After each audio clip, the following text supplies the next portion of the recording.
The rain didn't just fall in New York City that night, it clawed at the streets, tearing through the lives of those who had nowhere to hide.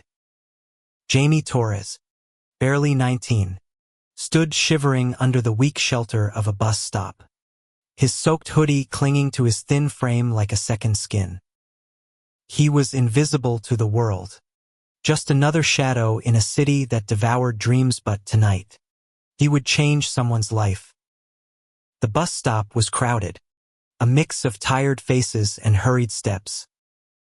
Jamie clutched a crumpled dollar bill, his last, earned from a day of playing his battered guitar on a subway platform. His stomach growled, but he ignored it. He'd gone hungry before. What he couldn't ignore was the man sitting on the bench, head bowed, hands trembling as he rifled through empty pockets. The stranger's coat was threadbare, his shoes mismatched, and his face carried a quiet desperation that Jamie recognized too well. "No fare," the man muttered, voice rough, as the bus pulled up and the driver barked for payment.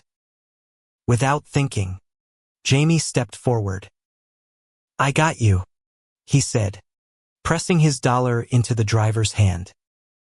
The stranger's eyes, piercing blue, like a storm breaking, met Jamie's, and for a moment, the world stopped. "Why'd you do that?" the man asked, voice low, almost suspicious. Jamie shrugged, a small smile tugging at his lips. "Because I know what it's like to be stuck." The man, who introduced himself as Ethan, boarded the bus with Jamie trailing behind. They sat in silence, the hum of the engine filling the space between them. Jamie's life had been a series of losses: kicked out at 16 for being gay, surviving on the streets, his only companion the guitar he refused to pawn. Yet here he was, giving his last dollar to a stranger. Ethan, meanwhile, studied Jamie from the corner of his eye. Beneath his ragged appearance, Ethan was no ordinary drifter.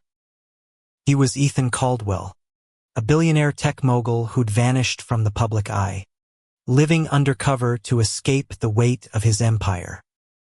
But Jamie didn't know that. To him, Ethan was just another soul the city had chewed up. As the bus rumbled through Manhattan, Ethan broke the silence. "You didn't have to do that, kid. That dollar meant something to you." Jamie looked out the window, rain streaking the glass like tears. "It's just money," he lied, his voice soft but steady. "Kindness lasts longer." Ethan's jaw tightened. He wasn't used to kindness, not without strings attached. In his world, every gesture had a price. But Jamie, with his worn-out sneakers and unshakable warmth, was different. Ethan felt something stir, something he hadn't felt in years: connection. They parted ways at the next stop, Ethan slipping into the rain with a nod of gratitude. Jamie watched him go, unaware that he'd just set something monumental in motion. Ethan, for his part, couldn't shake the image of the boy who'd given everything for nothing in return. He made a silent vow he'd find Jamie again. The city was vast, but Ethan had resources and a heart that, despite his wealth, had been starving for meaning. That night, Jamie curled up in an alley, his guitar case as a pillow, dreaming of a world where kindness wasn't a risk. Across town, Ethan sat in a penthouse disguised as a rundown apartment, his mind racing. He'd spent years hiding from his own life, but Jamie's simple act had cracked something open. He didn't know it yet, but this was the start of a journey that would redefine them both. The next morning, New York woke to a brittle dawn, the kind that promised nothing but cold. Jamie was already on the move, his guitar slung over his shoulder as he headed to his usual spot in the subway. He played for hours, his fingers numb, his voice raw but soulful, singing songs of love and loss that drew small crowds. The coins in his case were few, but each one felt like a victory. He didn't know Ethan was watching from a distance, disguised in a hoodie, his heart pounding with a mix of guilt and fascination. Ethan had spent the night digging into Jamie's life for what little of it existed in public records. A runaway from a small town in upstate New York. Jamie had no family, no address, just a name and a story written in the scars on his knuckles and the hope in his eyes. Ethan's wealth gave him access to information most couldn't dream of. But Jamie was a ghost, slipping through the cracks of a system that didn't care. That only made Ethan more determined to find him. Meanwhile, Jamie's life was a tightrope. He'd been surviving on the streets for 3 years, dodging danger and despair with equal skill. But lately, the weight was heavier. A group of thugs had been harassing him at his usual spots, demanding protection money for his busking. That morning, they cornered him in an alley. Their lead era wiry man named Vic sneering as he knocked Jamie's guitar to the ground. "Pay up, or this gets smashed," Vic growled. Jamie stood his ground, heart racing. "I don't have anything," he said, voice steady despite the fear. Vic raised a fist, but a passerby's shout scared them off for now. Ethan, who'd been trailing Jamie, saw the confrontation from across the street. His instinct was to intervene, but he held back. He wasn't ready to reveal himself, not yet. Instead, he followed Jamie to a soup kitchen, watching as the boy volunteered to serve meals despite his own hunger. Jamie's selflessness was a puzzle Ethan couldn't solve. In his world, people took. Jamie gave. That evening, Ethan approached Jamie at a park bench where he was tuning his guitar. "You again," Jamie said, his smile wary but genuine. Ethan sat beside him, offering a coffee he'd bought from a nearby cart. "You're hard to track down," Ethan said, keeping his tone casual. Jamie raised an eyebrow. "Not much to track. Just me and my songs." They talked for hours, the conversation flowing like a river music. Dreams, the city's relentless grind. Jamie didn't mention his past, but Ethan sensed the pain beneath his words. He wanted to help, but how? Throwing money at Jamie would scare him off. Ethan needed a plan. As night fell, Jamie headed to a shelter, but it was full. He found a corner under a bridge, wrapping himself in a thin blanket. Ethan, watching from a distance, felt a pang of guilt. He could change Jamie's life with a single phone call, but something told him Jamie wasn't looking for a savior. He was looking for a reason to keep going. Ethan decided then he'd give Jamie that reason, but it had to be real, not bought. Days turned into weeks, and Ethan became a fixture in Jamie's life. They met at bus stops, coffee carts, or Jamie's busking spots, sharing stories and silences that felt equally profound. Ethan was careful to keep his disguise intact, but Jamie's warmth was chipping away at his walls. For Jamie, Ethan was a Mysteria gruff, quiet man who seemed to understand the city's cruelty but carried a spark of something softer. They never spoke of love, but it was there, unspoken, in the way their shoulders brushed or their eyes lingered. One night, under a sky bruised with clouds, Jamie opened up. They were sitting on a rooftop Ethan had snuck them onto, the city sprawling below like a glittering wound. "My dad threw me out when I told him I'm gay," Jamie said, his voice barely above a whisper.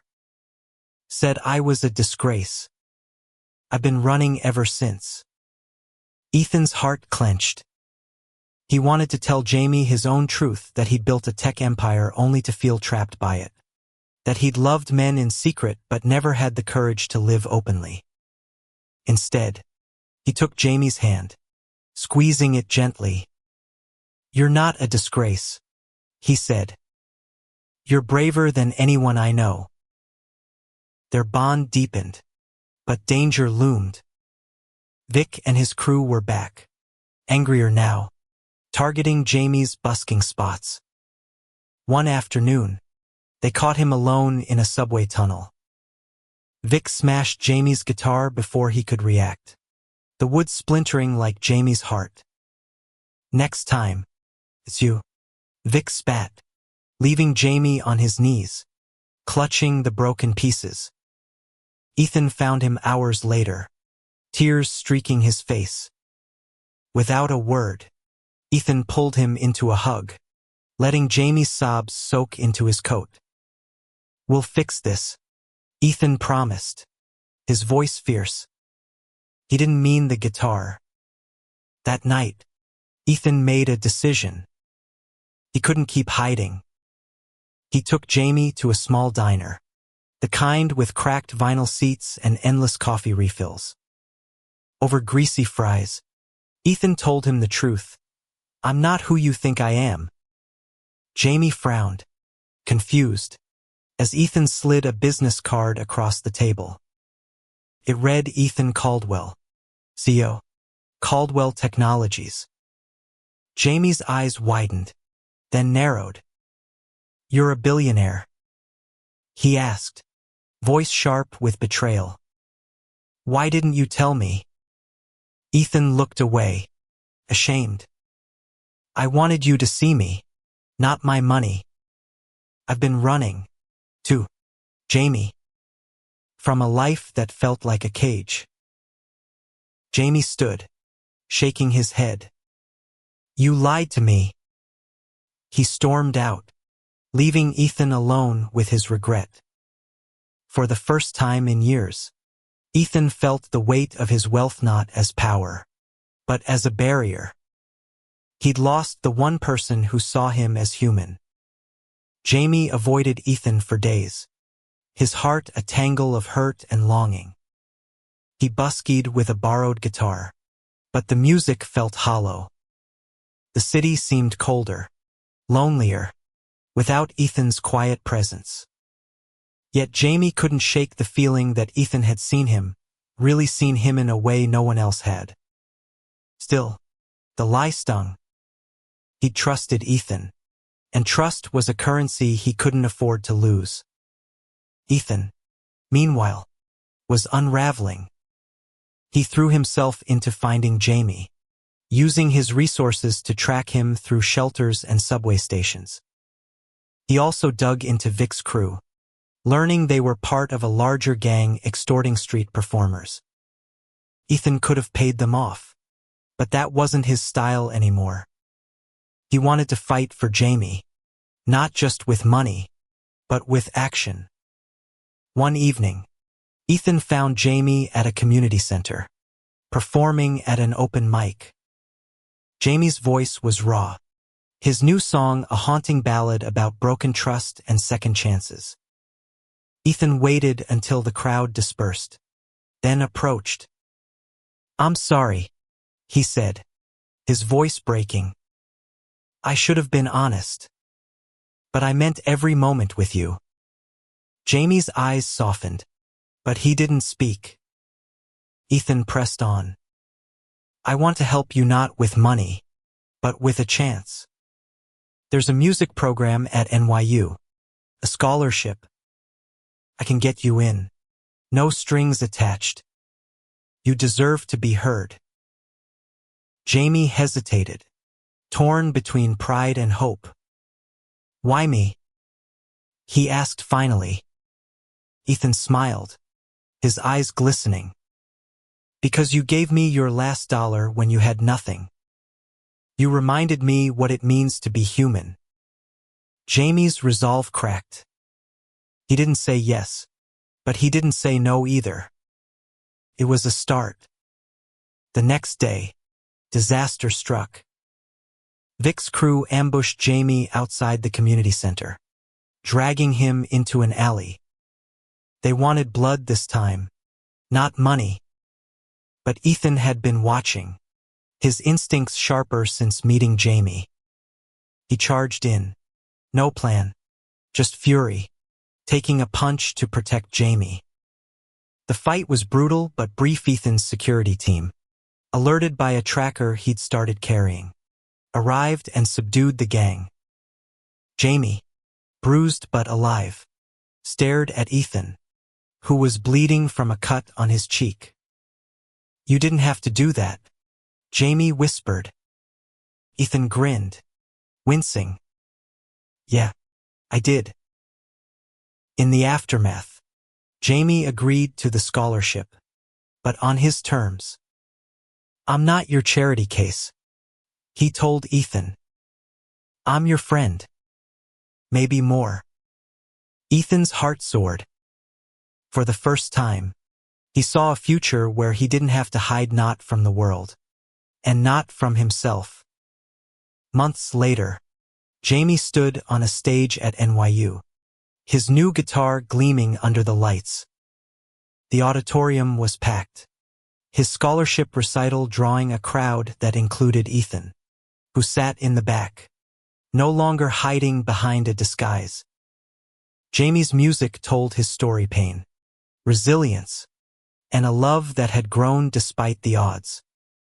Ethan had come out publicly, his story making headlines: "Billionaire lives as homeless man, finds love." The world was shocked, but Jamie wasn't. He'd always seen Ethan's heart. Their relationship wasn't perfect. Jamie struggled with the spotlight, and Ethan wrestled with balancing his empire and his new life. But they faced it together, building a foundation on trust and shared scars. Jamie's music became his voice. His songs played on radios across the country. Ethan, inspired by Jamie, started a foundation for homeless youth, with Jamie as its ambassador. They gave others the chance Jamie had fought for: a chance to be seen, to be loved. One night, under the same bus stop where they'd met, Jamie pulled Ethan close. "You know," he said, "I'd pay your bus fare again, even knowing who you are." Ethan laughed, kissing him softly. "And I'd let you," he replied. The rain fell around them, but this time, it didn't feel like a storm. It felt like a promise. Their story wasn't just about love, it was about redemption, about finding meaning in the smallest acts of kindness. Jamie had given $1 and gained a life. Ethan had hidden his wealth and found his truth. Together, they proved that in a city of millions, one moment of compassion could change everything.